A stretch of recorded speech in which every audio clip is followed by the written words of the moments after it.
किसी समय एक शांत और गहरे समुद्र के बीच में एक अद्भुत जलपरी का निवास था। उसका नाम था लहरा। लहरा न केवल सुंदर थी बल्कि उसकी आवाज भी मधुर थी, जिससे समुद्र की लहरें भी उसके गीतों पर थिरकती थीं। लेकिन एक रहस्य था जो लहरा के दिल को हमेशा दुखी करता था। वह अपनी आवाज खो चुकी थी। लहरा की कहानी उस समय शुरू हुई जब वह एक छोटी सी जलपरी थी। वह अपनी माँ के साथ समुद्र की गहराइयों में रहती थी। उसकी माँ एक प्रसिद्ध जलपरी गायक थी और लहरा अपनी माँ के गीतों को सुनकर बड़ी होती थी। एक दिन समुद्र के एक भयानक तूफान में लहरा ने अपनी माँ को खो दिया। तूफान के बीच उसने अपने प्रिय गाने को गाया, लेकिन जब तक वह अपने डर को समझ पाती तब तक उसकी आवाज हमेशा के लिए चली गई। समय बीतता गया, लेकिन लहरा ने कभी भी अपने दुख को भुलाया नहीं। उसने फैसला किया कि वह अपने दुख को भुलाकर एक नई शुरुआत करेगी। वह अपने समुद्री दोस्तों के साथ घूमने लगी, लेकिन वह हमेशा गाने की कमी महसूस करती थी। समुद्र में एक दिन उसने एक नीली मछली से मुलाकात की, जिसका नाम था नीलू। नीलू ने लहरा को देखा और तुरंत उसकी पीड़ा को समझ लिया। तुम्हारी आंखों में एक कहानी है, नीलू ने कहा। क्या तुम मुझे अपनी कहानी बताना चाहोगी? लहरा ने धीरे धीरे अपनी कहानी सुनाई।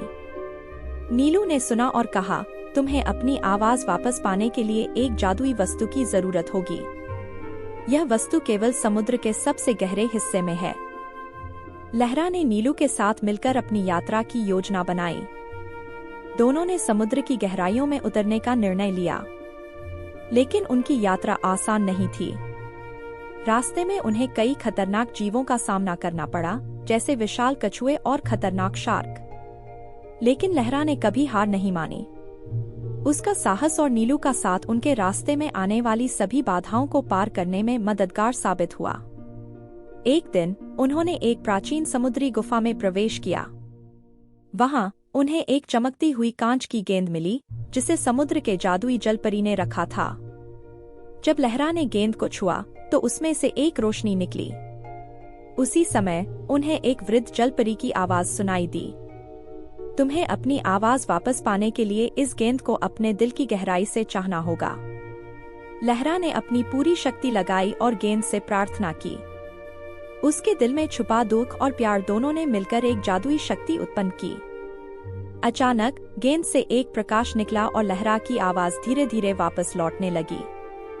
जब लहरा ने अपनी आवाज वापस पाई तो उसने एक सुंदर गाना गाया। उसकी आवाज इतनी मधुर थी कि समुद्र के सारे जीव उसके गीत पर थिरकने लगे। उसकी खुशी की कोई सीमा नहीं थी। उसने अपने दोस्तों के साथ मिलकर जश्न मनाया और समुद्र के चारों ओर अपनी आवाज का जादू फैलाया। लेकिन लहरा ने सीखा कि उसकी आवाज केवल एक गहना नहीं है। असली जादू उसकी इच्छाशक्ति और साहस में था। उसने समझा कि उसकी आवाज ने उसे अपने दुख को साझा करने में मदद की थी और यह उसके असली दोस्तों की ताकत थी।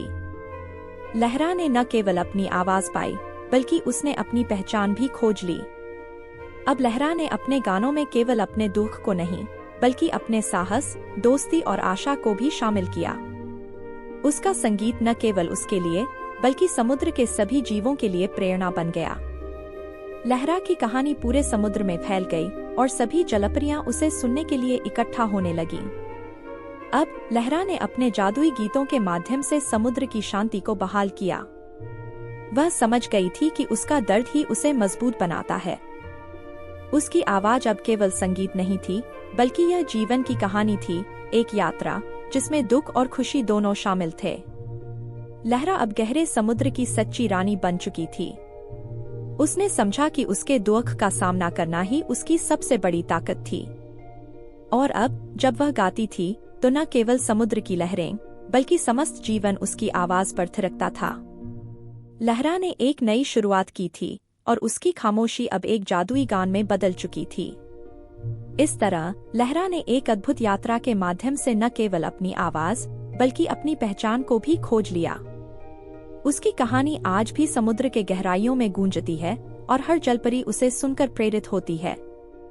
जी हाँ, लहरा ने एक तरह से जीवन को फिर से पाया, लेकिन यह शारीरिक पुनर्जीवन नहीं था। वह अपनी आवाज खोने के बाद भावनात्मक और मानसिक रूप से टूट चुकी थी, मानो उसकी जिंदगी में एक बड़ा शून्य आ गया हो। लेकिन अपनी यात्रा के दौरान जब उसने अपनी आवाज वापस पाई, तो उसने न केवल अपनी खोई हुई शक्ति को फिर से पाया, बल्कि एक नए जीवन और उद्देश्य के साथ जी उठी। लहरा का जी उठना प्रतीकात्मक था, जिसमें उसने अपने भीतर छुपी हुई ताकत और पहचान को फिर से खोजा। वह अब पहले से ज्यादा आत्मविश्वासी, साहसी और जागरूक हो गई थी। उसकी इस यात्रा ने उसे न केवल बाहरी दुनिया में, बल्कि अपने भीतर की दुनिया में भी नई समझ दी, और वह एक नई ऊर्जा और उद्देश्य के साथ फिर से जी उठी। हाँ, अंत में जादू जरूर टूटा, लेकिन यह पूरी तरह से एक नई शुरुआत का प्रतीक था। लहरा जिस जादू के प्रभाव में थी, वह उसकी आवाज और स्वतंत्रता को छीनने वाला था। वह जादू उस समय टूटा जब लहरा ने अपने दिल की सच्चाई को पहचाना और अपनी आंतरिक शक्तियों को जागृत किया। जादू का टूटना केवल एक शाप का अंत नहीं था, बल्कि लहरा की आत्मखोज और उसकी असली पहचान को प्राप्त करने की प्रक्रिया थी। उसने यह समझ लिया था कि उसकी असली शक्ति उसकी आवाज या किसी जादुई तत्व में नहीं थी, बल्कि उसके आत्मविश्वास, साहस और सच्चाई में थी। जब लहरा ने अपनी आवाज वापस पाई और उस शाप को तोड़ा, तो यह न केवल जादू के बंधनों से उसकी मुक्ति थी, बल्कि उसकी आत्मा की स्वतंत्रता भी थी। इस तरह जादू का टूटना वास्तव में लहरा की स्वतंत्रता और नए जीवन की शुरुआत थी। हाँ, अंत में जीत हुई, लेकिन यह जीत केवल बाहरी शत्रु या जादू के खिलाफ नहीं थी, बल्कि यह लहरा की आंतरिक लड़ाई की जीत थी। उसने न केवल अपने खोए हुए स्वर और स्वतंत्रता को वापस पाया, बल्कि अपनी असली पहचान और उद्देश्य को भी पहचाना। लहरा ने अपनी चुनौतियों का सामना साहस और आत्मविश्वास के साथ किया।